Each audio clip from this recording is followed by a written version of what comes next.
And now I know that a couple weeks ago when we had our match, you desperately needed that win against me. But I didn't let you have it. You know why, LeMarcus Carter? It's because you're not worthy. You're not worthy of beating me. It's because you're not on the same level as me.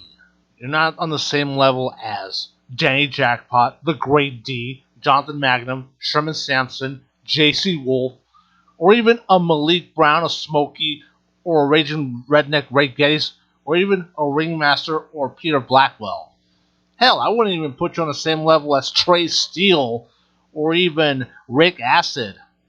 And you remember Rick Acid, right? A franchise player, just like every other name I mentioned.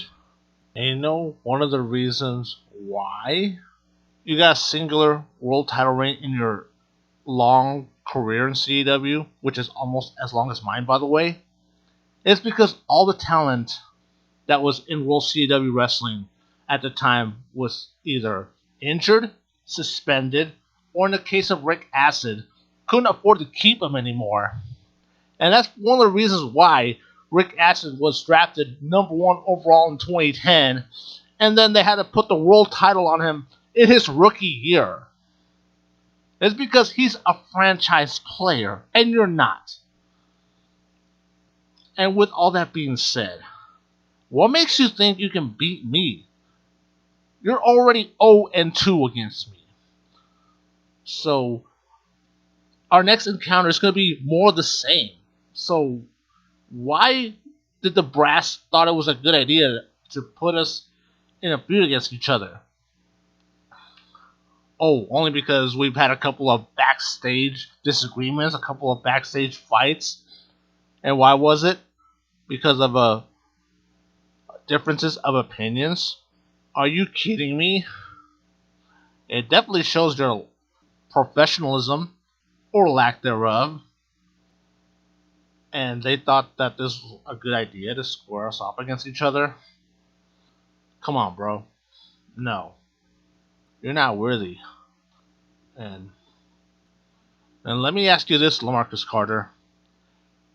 When was the last time you had a match that people are still watching that happened years ago? Or a memorable promo that people are still talking about? Because with you, I can't think of any. Because people are still talking about my matches. A match I had at the very first Conspiracy back in January 2013 when I put my CCL national title against CJ Logan's CCL world title, where it was a winner take all title versus title, and I won it. I became the pinnacle of CAW in that match, even being dubbed Tony Two Belts.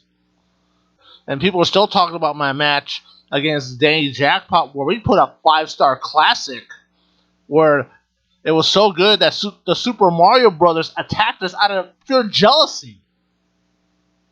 Or a memorable promo, because people are still talking about my promo from 2016 after I took a bit of a hiatus and I came back full time, where I talked about doing 2 things. One is to chew bubblegum and the next one to kick ass, and that was all out of bubblegum.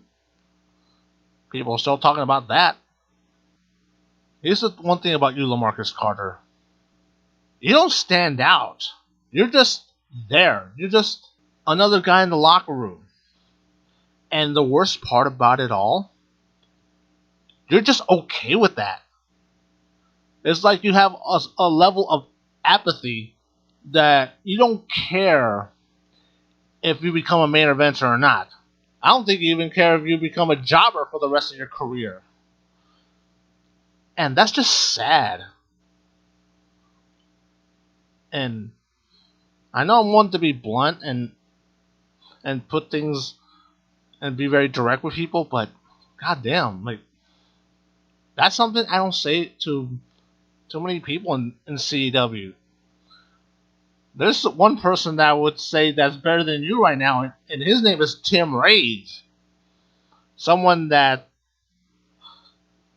wasn't really amounting to much, but he paid his dues and he's become better in recent years. You just been stagnant.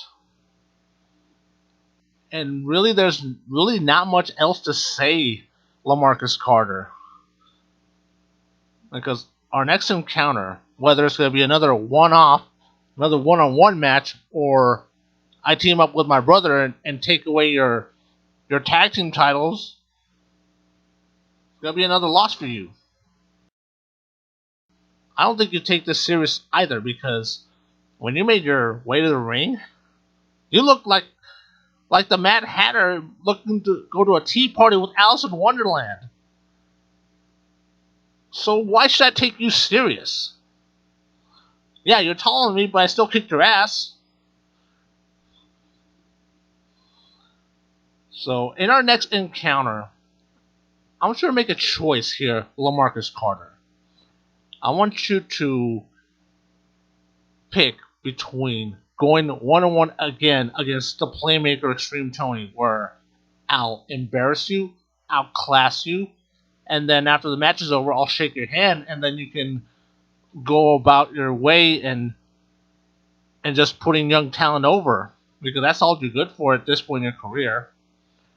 Or you want to go up against the living proof XtremeTony, side of me that you've never seen before, side of me that wants to hurt you and badly, and rip every bone in your body and rip out every tendon también, where I'll hurt you so badly that you want to retire from CAW altogether. I want you to think about that and make that choice wisely, because I know you need a win against me, but I won't let you have it. So choose wisely, LeMarcus Carter, and I await your response.